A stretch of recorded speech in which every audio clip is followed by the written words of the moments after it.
MIM सरबराह Asaduddin Owaisi ने दावा किया है कि नागालैंड में फौज के जरिए फायरिंग में हलाक हुए मजदूरों के अहल खाना को कभी भी इंसाफ नहीं मिलेगा। उन्होंने मजीद कहा कि हुकूमत कभी भी फौज के खिलाफ कार्रवाई को इजाजत नहीं देगी। असदुद्दीन ओवैसी ने कहा कि जब तक नागालैंड से अफसपा नहीं हटाया जाता, शिमाल मशरक में अमन कायम नहीं हो सकता। रहेगा जो नागालैंड में जो वाकया हुआ, इसमें कोई इंसाफ नहीं होगा मरने वालों को। आसपा जब तक रहेगा तो एक लाइसेंस टू किल है, वो कितने परमिशन दिए? कोई सरकार देती नहीं है परमिशन प्रोसिक्यूशन करने का उन ऑफिसर्स को, उन सिक्योरिटी पर्सनल को। ये सिक्योरिटी फोर्सेस को किसने इन्फॉर्मेशन दी? क्या उनको अभी तक अरेस्ट क्यों नहीं किया गया? उन लोगों को जिन्होंने उन 17 लेबरर्स की हत्या कर दी, कोई ताल्लुक नहीं है उनका सेपरेटिस्ट ग्रुप से। और फिर तीसरा ये कि यही सरकार मुख्तलिफ सिक्योरिटी ग्रुप से बात कर रही थी। आपने यहां तक कह दिया कि शेयर्ड सॉवरनिटी, क्या निकल रहा है? होम मिनिस्टर जवाब दें इसका, क्या शेयर्ड सॉवरनिटी था ये? और मणिपुर में नवंबर में 7 सिक्योरिटी पर्सनल को मारे गए, बाद में पलटा के आपने वो कर दिया। तो ये तो गलत हो रहा है ना। जब तक आसपा रहेगा नॉर्थ ईस्ट में अमन कायम नहीं हो सकता। नॉर्थ ईस्ट जल रहा है। बाबरी मस्जिद के योम शहादत के मौके पर तेलंगाना के मुख्तलिफ इलाकों में एहतजाज किया गया। हैदराबाद पुराने शहर में एहतजाज किया गया। इज्तिमात और दुआओं का एहतमाम किया गया। दरसगाह जिहाद और शहादत के कारकुनों को पुलिस ने एहतजाज की इजाजत नहीं दी। आवाम ने अपने तौर पर बंद मनाया। मस्जिद की बाजियाबी के लिए जद्दोजहद जारी रखने का आज़म जाहिर किया। पुलिस की जानिब से सिक्योरिटी के कड़े बंदोबस्त किए गए थे। दरसगाह जिहाद और शहादत की जानिब से मस्जिद की शहादत से लेकर आज तक और इंशाअल्लाह दोबारा तामीर तक इस दिन को यौम सियाह ब्लैक डे मनाया जाएगा। क्यों? क्योंकि मस्जिद अल्लाह का घर होती है और मस्जिद एक बार जहाँ बन जाती है ता क़यामत तक वो मस्जिद रहती है। उसको हड़प लेना, उसको काबिज हो जाना, उसको हथियार लेने से उसका मुकाम मर्तबा कम नहीं होता। इंशाअल्लाह दोबारा मस्जिद तामीर होगी। इंशाअल्लाह दोबारा वहाँ पर हय्या अल सलाह हय्या अल फलाह की आवाज़ गूंजेगी। यकीनन 6 दिसंबर 1992 को हिंदू दहशतगर्दों ने दिन के उजाले में हुकूमत की, अदलिया की, क़ानून की धज्जियाँ उड़ा दी और मस्जिद को ढा दिया। हमें यकीन है इंशाअल्लाह दोबारा मस्जिद बनेगी वहाँ पर, दोबारा वहाँ पर हय्या अल सलाह हय्या अल फलाह की आवाज़ गूंजेगी इंशाअल्लाह। तेलंगाना के आईटी मिनिस्टर केटीआर ने हैदराबाद में जर्मनी कंपनियों की सरमायाकारी से मुताल्लिक एक कॉन्फ्रेंस में शिरकत की। इस मौके पर उन्होंने कहा कि तेलंगाना की तश्कील के बाद रियासत में सनतों की तरक्की के लिए कई अहम इक़दाम किए गए। 24 घंटे बिजली की फराहमी को यकीनी बनाते हुए सनतों को सहूलत पहुंचाई गई। उन्होंने कहा कि रियासत तेलंगाना में सनतों को फरोग देने के लिए सिंगल विंडो सिस्टम की इजाज़त फराहम की गई है। रियासत में मजीद कंपनियां कायम करने की गुंजाइश है। केटीआर ने मजीद कहा कि सनतों के क़याम के लिए फिलहाल 2000 एकड़ अराजी मौजूद है। Large number of defense labs, we have large number of aerospace entrepreneurs, we have large number of research labs in a variety of sectors, ranging all the way from agriculture to aerospace, as was pointed out by Mr. Reddy.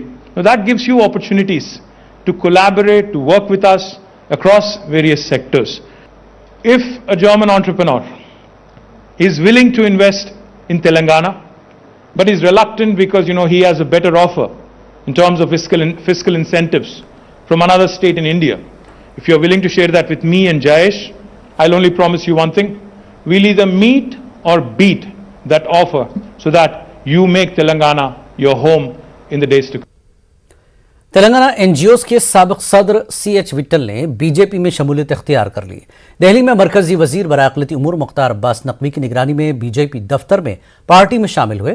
Mukhtar Abbas Naqvi ने party के रियासती उमूर के in charge तरुण चुग की मौजूदगी में party Khandwa पहनाकर उनका इस्तकबाल किया।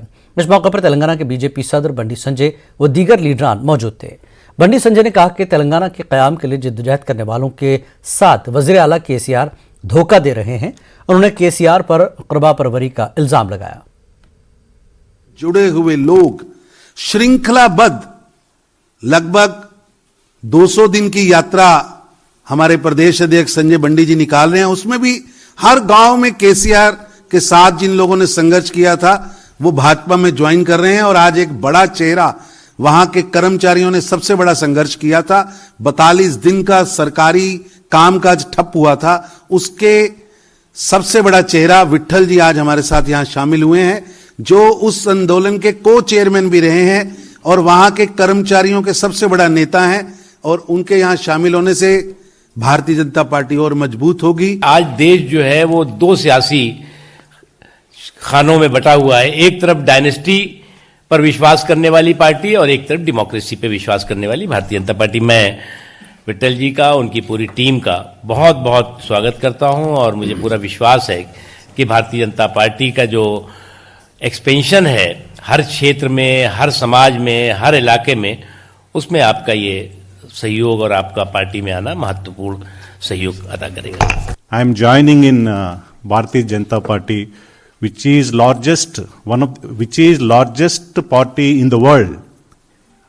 I am happy that I am also becoming a member of 18 crores membership in Bharatiya Janata Party. Delhi میں جاری ہے تلنگانہ کے کسانوں کے مسائل پر ٹی آر ایس کے ایم پیز کا ایوان میں آج بھی احتجاج ہوا. احتجاجیوں نے پلے کارڈز تھام کر اپنے مطالبات پیش کیے. واضح ہے کہ تلنگانہ میں دھان کی خریدی کے معاملے پر ٹی آر ایس اور بی جے پی کے درمیان گھمسان جاری ہے. ٹی آر ایس حکومت مرکز سے دھان خریدنے کی مانگ کر رہی ہے اور بی جے پی ریاستی حکومت پر کیے گئے وعدے کو پورا کرنے کی مانگ کر رہی ہے. تلنگانہ ضلع کریم نگر کے ایک خانگی میڈیکل کالج کے 46 طلباء کورونا سے متاثر ہوئے. عالمی وبا سے متاثر ہونے کے بعد کالج کے طلباء کو چھٹی دے دی گئی.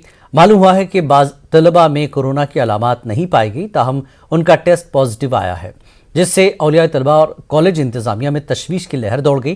کالج انتظامیہ نے تمام تدریسی و غیر تدریسی عملہ و دیگر طلباء کے بھی معائنے کروانے کا فیصلہ کیا ہے. محکمہ صحت کی جانب سے بھی کالج کے اطراف عوام کی معائنوں کا فیصلہ کیا گیا. میڈیکل کالج میں 2 طلباء کو مسلسل کھانسی اور زکام کے ساتھ بخار پر معائنہ کیا گیا اور کورونا کی توثیق کے بعد وہ جن لوگوں سے رابطے میں آئے تھے ان کے معائنے کیے گئے, جس پر دیگر طلباء کورونا سے متاثر پائے گئے.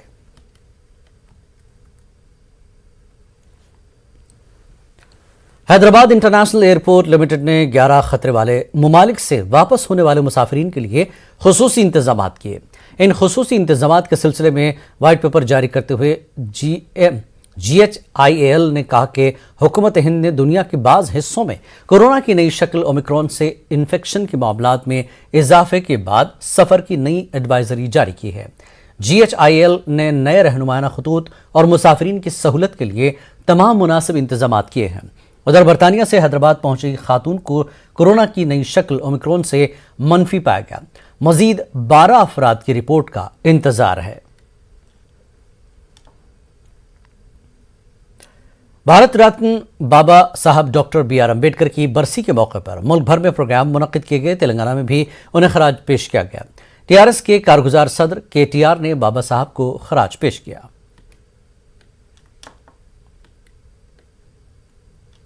حیدرآباد کے گنبدان قطب شاہی میں اتوار کی شام موسیقی اور روشنیوں کا پروگرام منعقد کیا گیا. اس پروگرام میں UAE، جرمنی، سوئٹزرلینڈ اور ممبئی کے مختلف بینڈ نے پروگرام پیش کیے. امریکی قونصل جنرل حیدرآباد مہمان خصوصی کے طور پر شرکت کی.